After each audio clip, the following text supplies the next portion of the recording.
Hindi with Deepshikha में। मैं कौन हूँ? मैं हूँ दीपशिखा। तो चलिए आज हम पढ़ने वाले हैं क्लास 6 हिंदी की बुक मल्हार से चैप्टर नंबर 5, जो क्या है? रहीम जी के दोहे। क्या है बच्चों? रहीम के दोहे। तो आज हम इन सारे दोहों को अच्छी तरह समझेंगे, सीखेंगे, और केवल समझेंगे सीखेंगे नहीं, हम इनको कोशिश करेंगे क्या करने की? अपने जीवन में उतारने की, इनको फॉलो करने की। क्योंकि बच्चों कबीर जी हो चाहे रहीम जी हो, इन्होंने अपने दोहों में क्या बात कही है? इन्होंने अपने दोहों में वही कही है जैसा हमें क्या करना चाहिए? अपने जीवन में जो बातें अपनानी चाहिए। तो चले रहीम जी के दोहे करें? चलिए करते हैं। अब लेकिन जब भी हम कोई चैप्टर पढ़ने वाले होते हैं तो बच्चों हमें क्या पता होना चाहिए? हमें जिसका भी चैप्टर है उस कवि के बारे में पता होना चाहिए कि नहीं होना चाहिए? बिल्कुल होना चाहिए। तो देखिए ये कौन है? ये है रहीम जी। इनका पूरा नाम क्या है? इनका पूरा नाम है रहीम यार खान। क्या नाम था? रहीम यार खान। लेकिन बाद में ये रहीम नाम से कितने फेमस हुए कि कई सारे बच्चे तो इनका पूरा नाम जानते भी नहीं है। और ये कौन थे बच्चों? ये भक्ति काल के कवि थे। आप कहेंगे हमें तो पता ही नहीं भक्ति काल क्या है। बच्चों भक्ति काल वह है जब इंसान ने ईश्वर के प्रति अपने प्रेम, अपनी आस्था, अपने विश्वास को कहाँ उकेड़ दिया? पन्नों पर। ईश्वर के गुणों का बखान किया, भक्ति कैसी होनी चाहिए, गुरु शिष्य परंपरा कैसी होनी चाहिए, उस सब के बारे में क्या लिख दिया? दोहों के रूप में लिख दिया, कविता के रूप में लिख दिया। वही क्या है बच्चों? भक्ति काल। तो भक्ति काल के बड़े प्रसिद्ध कवि हुए हैं कौन? रहीम दास जी। ठीक है। और अगर आपको फिर भी भक्ति काल के बारे में बहुत डिटेल में जानना है तो मैंने एक भक्ति काल का वीडियो बनाया हुआ है, थोड़ा सा है, छोटी सी देर का है, आप उसको सुने तो आपको पूरा भक्ति काल पता चल जाएगा। देखिए भक्ति काल के ये हैं रहीम दास जी। ठीक है। इनका जन्म कब हुआ था बच्चों? इनका जन्म हुआ था 16वीं शताब्दी में, है ना? 1556 शायद इनका था, मुझे एकदम सटीक तो याद नहीं है, लेकिन तब हुआ था। ये सुल्ताना बेगम और बैरम खान के क्या थे? बेटे थे। ठीक है। आपने अकबर का नाम सुना है क्या? अकबर का सम्राट था ना अकबर। अकबर के नवरत्नों में शामिल थे बच्चों ये। अब जब इनके दोहे पढ़ते हैं ना तो हमें पता ही नहीं रहता ये मुस्लिम थे। हाँ बच्चों ये मुस्लिम थे, लेकिन देखिए ईश्वर के प्रति भावनाओं को इन्होंने कैसे प्रकट करा कि कुछ पता ही नहीं चलता। और बच्चों वैसे भी ऐसे ही होना चाहिए। देखिए इन्होंने क्या लिखा? अवधी और ब्रज भाषाओं में इन्होंने क्या लिखी है? कविता। इनकी भाषा शैली कैसी है? बहुत ही अच्छी है। और कौन सी भाषा है इनकी? अवधी और ब्रज भाषा। और देखिए रहीम रामायण, महाभारत आदि प्रसिद्ध ग्रंथों के अच्छे जानकार थे। इनकी मृत्यु कब हुई थी? 17वीं शताब्दी में हुई थी। आज भी आम जनजीवन में उनके दोहे क्या हैं बच्चों? बहुत ही लोकप्रिय हैं। अभी आप इनको पढ़ोगे ना तो आपको पता चलेगा, अरे ये तो हमारे घर में हमारे घर वाले भी बोलते रहते हैं, जैसे तुम्हारी मम्मी भी बोलती रहती होगी। देखिए कि रहीमन धागा प्रेम का, मत तोड़ो चटकाए, टूटे से फिर ना जुड़े, जुड़े गांठ पड़ जाए ना। दादी दादू भी बोलते रहते हैं। तो ये क्या है? सबकी जुबान पर जब चिपक गए ना तो इसी को क्या कहते हैं? लोकप्रिय होना। क्या कहते हैं बच्चों? लोकप्रिय होना। मतलब लोगों का प्रिय बन जाना, सब जान जाए, सबको याद हो जाए। तो ऐसे हैं रहीम दास जी के दोहे। चले एक एक करके पढ़ते हैं, सीखते हैं, समझते हैं, और फिर क्या करेंगे? इनको फॉलो करेंगे। देखिए क्या कहते हैं रहीम दास जी। पहले कहते हैं रहीमन देख बड़ेन को लघु न दीजिए डार, जहां काम आवे सुई कहाँ करे तलवार। क्या कहते हैं? रहीम दास जी कहते हैं बच्चों कि बड़े लोगों को देख के छोटों को अवॉइड करने मत लग जाइए। क्या कह रहे हैं? जैसे क्या होता है, किसी को ऐसा शौक होता है मैं तो मंत्री साहब से ही मुलाकात करूंगा, उनसे ही दोस्ती करूंगा, और क्या होगा, जिस भाई के पास ज्यादा पैसा हो उससे प्यार करूंगा, जिस बहन के पास ज्यादा पैसा हो उससे प्यार करूंगा, या फिर क्या होगा, जिस मेरे पड़ोसी के पास ज्यादा पैसा होगा, जो देखने में बहुत ही सुंदर लगता होगा, उससे दोस्ती करूंगा। ऐसे वैसों से तो मैं दोस्ती नहीं करता, है ना, सोचते हैं ना बहुत सारे लोग। लेकिन क्या है, ये गलत है बच्चों। रहीमदास जी कह रहे हैं ऐसे नहीं सोचना है। जो आपको सम्मान दे, प्यार दे, उसको आप सम्मान और प्यार दीजिए। अपने परिवार में सबसे मिलके रहिए, है ना। अपना पड़ोसी धर्म निभाइए, अपना इंसानियत धर्म निभाइए। सारे धर्म खुद के निभाने चाहिए। तो रहीमदास जी कह रहे हैं कि रहीमन देख बड़े इनको, क्या कह रहे हैं, रहीमन देख बड़े इनको। कि बड़े से क्या मतलब है, ऊंची पद, प्रतिष्ठा, मान सम्मान, रुतबा, ऐसे लोगों को देख के छोटे लोगों को अवॉइड मत कीजिए, इनकी अवहेलना मत कीजिए। कि जैसे हम छोटे लोगों को तो ऐसे ही छोड़ देते हैं, अरे हमको इससे कोई मतलब नहीं है। क्यों कह रहे हैं, देखो आप क्या रहीमदास जी उदाहरण देंगे, क्या कह रहे हैं, जहां काम आवे सुई, कहा करे तलवार। कि जहां हमें सुई की आवश्यकता होती है, देखिए सुई कितनी होती है, छोटी सी होती है ना, ऐसे तो बड़ी भी होती है, लेकिन तलवार जितनी बड़ी तो नहीं होती। तो रहीमदास जी कहते हैं कि जहां काम आवे सुई, कहा करे तलवार। कि जहां कोई कपड़ा फट जाएगा, सिल जाएगा, वहां सुई की ही आवश्यकता होगी। ऐसा तो नहीं है आप तलवार निकालेंगे और उस कपड़े को सिलेंगे, है ना। या फूलों की माला बनानी है तो सुई से ही बनाएंगे ना, तलवार से तो नहीं बनाएंगे। इसीलिए ये रहीमदास जी समझाते हैं बच्चों कि जहां सुई काम आएगी वहां तलवार काम नहीं आ सकती। ठीक इसी प्रकार जहां आपका परिवार काम आएगा, जहां आपका पड़ोसी काम आएगा, वहां क्या होगा, पद प्रतिष्ठा मान सम्मान वाला कोई मंत्री या कोई भी अन्य काम नहीं आ सकता। तो क्या कहा कि हमेशा रुतबे के पीछे मत भागिए, मान प्रतिष्ठा पद इनके पीछे मत भागिए, अपना क्या निभाइए, सबसे भाईचारा निभाइए, सबको अपना परिवार मान के चलिए। और क्या कीजिए, छोटे लोगों की अवहेलना मत कीजिए। ये था बच्चों इसका अर्थ और भावार्थ। ठीक है, चलिए अब दूसरा करते हैं। तरवर फल नहीं खात है, सरवर पिया ही न पान, कहे रहीम पर काज हित, संपत्ति सचई सुजान। क्या कह रहे हैं रहीमदास जी, देखिए तरुवर, तरुवर क्या होता है बच्चों, तरुवर होता है, तरु किसका पर्यायवाची है, पेड़ का। किसका पर्यायवाची है, पेड़ का। तो कह रहे हैं तरुवर फल नहीं खात है, कि जैसे पेड़ अपने फलों को स्वयं नहीं खाता। देखा है क्या आपने कभी कि आम के पेड़ पे आम लग रहे थे और आम ने कहा आहा मुझे तो बहुत तेज भूख लग रही है, आम तोड़ लेता हूँ और खा लेता हूँ। ऐसा होता है क्या, नहीं होता ना। तो ऐसे ही कहते हैं रहीमदास जी कि तरुवर फल नहीं खात है, कि पेड़ अपने फलों को स्वयं नहीं खाता। ऐसे ही क्या होता है, सरवर पिया ही न पान। सरवर क्या होता है बच्चों, तालाब, सरोवर। ऐसे ही सरोवर, तालाब, नदी, कोई कुछ भी कह लीजिए, वह अपने पानी को स्वयं नहीं पीती है। देखा है क्या कि गंगा जी गए, ओहो मुझे तो बड़ी प्यास लग रही है, मैं अपना पानी खुद ही पी लेती हूँ सारा, किसी को नहीं दूंगी। ऐसे नहीं करते ना।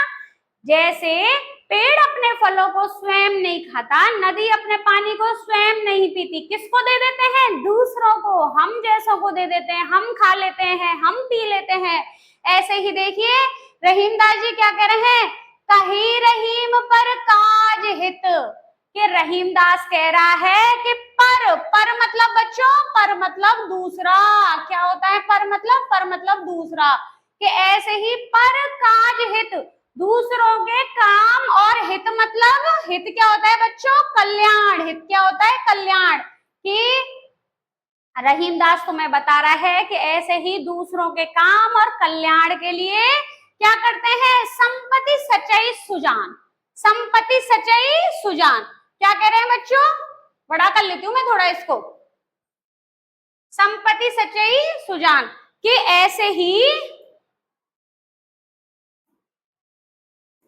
कि दूसरों के कल्याण के लिए ही क्या करता है इंसान, अपने पैसे को कमाता है। कौन सा इंसान, सज्जन। कौन बच्चों, सज्जन। कि सज्जन पुरुष किसके लिए अपने पैसे को इकट्ठा करते हैं, वह करते हैं दूसरों की सेवा के लिए, दूसरों की भलाई के लिए। समझ आ गया बच्चों, आ गया ना। देखिए एक बार दोबारा समझा देती हूँ। रहीमदास जी कहते हैं, तरोबर फल नहीं खात है, सरवर पिय ही न पान, कहे रहीम पर काज हित, संपत्ति सचई सुजान। कि जिस तरह पेड़ अपने फलों को स्वयं नहीं खाता, दूसरों को दे देता है, नदी अपना पानी स्वयं नहीं पीती, दूसरों को दे देती है, ऐसे ही जो सज्जन व्यक्ति हैं वे पैसा किस लिए कमाते हैं? दूसरों की भलाई के लिए, दूसरों के कल्याण के लिए। चलिए अब तीसरा करें, समझ आ गया ना। रहीमन धागा प्रेम का, मत तोड़ो छिटकाए, टूटे से फिर ना जुड़े, जुड़े गांठ पड़ जाए। क्या कह रहे हैं रहीमदास जी कि देखिए रहीमन धागा प्रेम का, कि प्रेम का धागा कैसा? रहीमदास जी बताते हैं कि प्रेम रूपी धागे को, जो तुमसे प्यार करता है, तो हम किसके बंधन में बंधे होते हैं? प्रेम के, है ना। ऐसे बंधन कैसा है? जैसे हमने बांध लिया हो, प्रेम के धागे को बांध लिया हो। मत तोड़ो छिटकाए, तो उसको ना ऐसे एकदम से फटाक करके मत तोड़ दो, है ना। बहुत से लोग कहते हैं ना, एक छोटी सी बात पर गुस्सा हो जाता है कि अब मुझे तेरे से बात ही नहीं करनी, करते हैं ना। लेकिन रहीमदास जी कहते हैं कि रहीमन धागा प्रेम का, मत तोड़ो छिटकाए, टूटे से फिर ना मिले, मिले गांठ पड़ जाए। देखो बच्चों, अब जैसे मैंने ये मौली बांधी हुई है ना, रक्षा सूत्र बोलते हैं, कलावा वहां बोलते हैं। अब जैसे मैं इस कलावे को फट से तोड़ दूं, है ना, गांठ को इसके खोले बिना ऐसे तोड़ दूं, अब मुझे इसको दोबारा बांधना है, तो इसमें गांठ पड़ जाएगी कि नहीं पड़ेगी? और कैसा कहते हैं, उलझ जाएगा ये बुरी तरह। तो ऐसे ही रहीमदास जी कहते हैं कि जो हमारा प्रेम रूपी धागा है, उसको एकदम से बिना सोचे समझे विचार विमर्श किए तोड़ना नहीं चाहिए, क्योंकि कोई भी रिश्ता पहले जैसी स्थिति में नहीं आता। अगर रिश्ता टूट गया है, प्रेम का रिश्ता टूट गया है, और फिर हम उसे दोबारा जोड़ भी लें, तो भी क्या होगा बच्चों? उसमें क्या पड़ जाएगी? उसमें पड़ जाएगी गांठ, है ना। ठीक है, समझ में आया कि रहीमन धागा प्रेम का, मत तोड़ो छिटकाए, टूटे से फिर ना जुड़े, जुड़े गांठ पड़ जाए। समझ गए बच्चों? अब हमारा ये भी हो गया, ये हो गया और ये हो गया कि रहीमदास जी कहते हैं कि प्रेम रूपी धागे को एकदम से मत तोड़ो, क्योंकि अगर वो दोबारा जुड़ा तो उसमें गांठ रह जाएगी, मतलब रिश्ता कैसा हो जाएगा? उलझा हुआ। चलिए आगे चलिए आगे पढ़ते हैं। रहीमन पानी राखिए, बिन पानी सब सून, पानी गए ना उबरे, मोती मानुष चून। देखिए कितनी बड़ी बात कही है।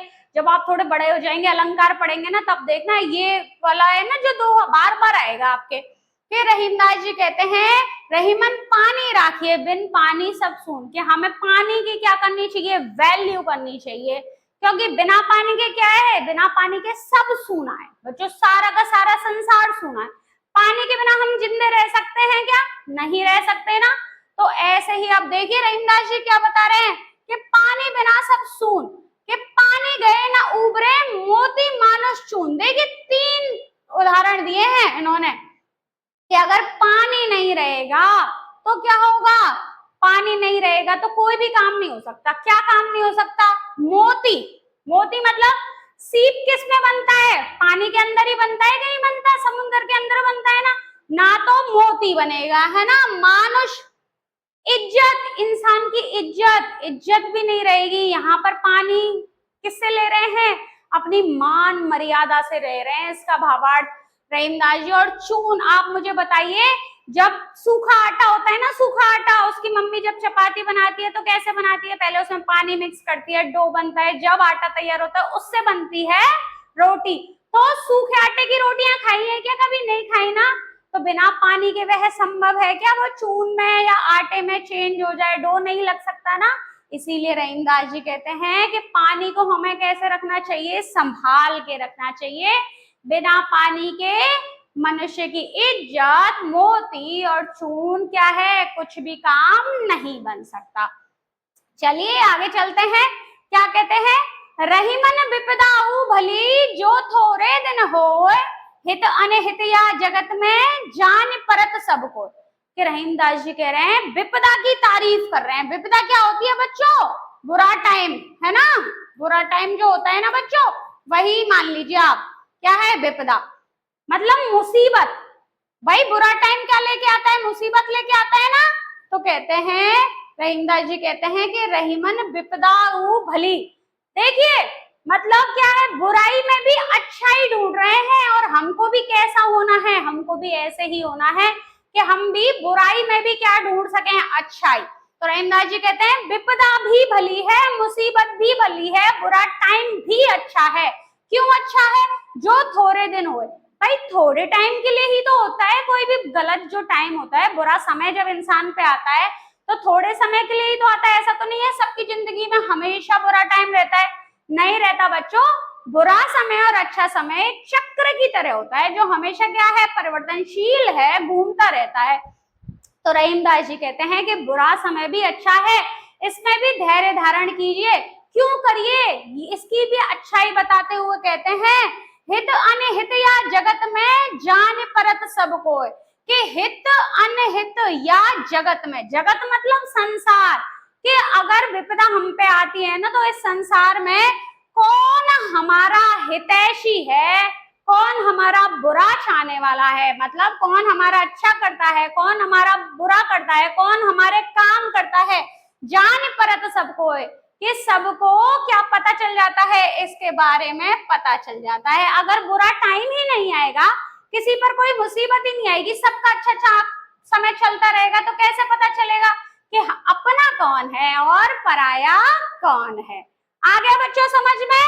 चलिए आगे चलते हैं। आगे क्या है, अब देखिए रहीमदास जी क्या है, जीव के बारे में बताएंगे। जीव के बारे में क्या कहते हैं, रहीमन जिव्या बावरी, कही गई सरग पताल, आप तो कहे भीतर गई जूती खाए कपाल।